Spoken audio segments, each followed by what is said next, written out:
that should be factored in your event. Maybe give thought to how your event can be more than a simple one-way broadcast. The question remains, when should you schedule certain components within maybe a multi-day event?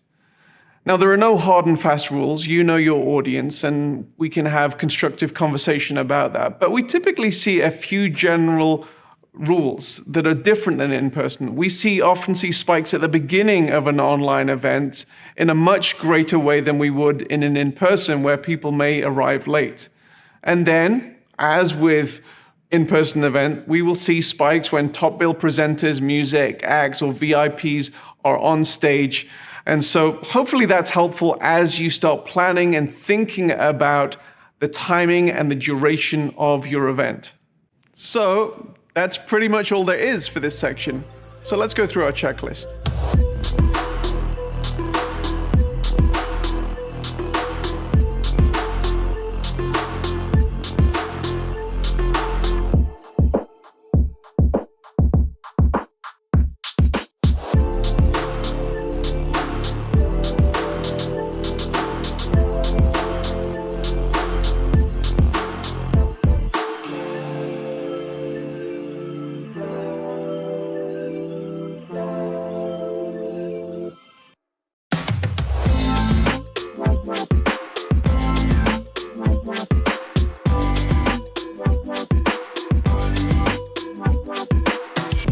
Whether you're having an entirely in-person, a hybrid, or an exclusively virtual event, there are a number of questions that you need to answer. One of the first questions is related to venue and production. Often this seems to be answered more easily for in-person than online events. It's natural that if you're having an event for, say, 15 people, you may choose to have it in a boardroom and ensure there are enough snacks and refreshments in the room for the duration of the meeting. And then if you're having a 15,000 person event, you're going to rent an arena with adequate audio-visual production so that the audience doesn't have any challenges with seeing or hearing what is going on.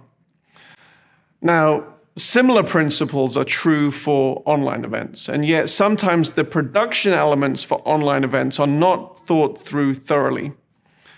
WebRTC, that's Web Real-Time Conversations, and other video conferencing applications that you'll be aware of are amazing tools for real-time interactions. However, their strength is in connecting individuals through low-latency video connections.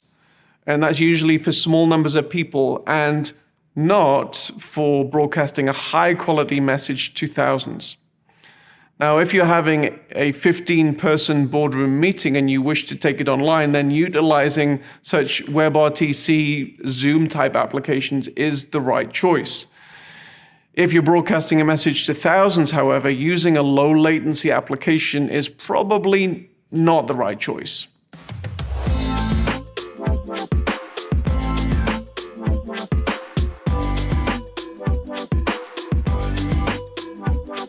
Now, the first answer to this question is production value. If an individual is invited to present a TED Talk type presentation, there will often be nerves involved. The individual has to get the presentation just right. There are numerous books on the market of how a person can do this effectively.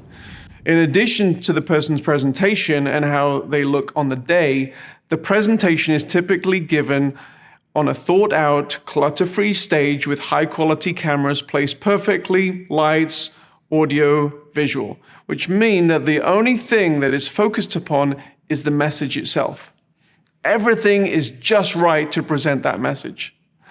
Video conferencing lends itself to convenience, extemporaneous communication, and ultimately disposable content, which is often not the right feel you want to go for when you're going for a high-quality presentation.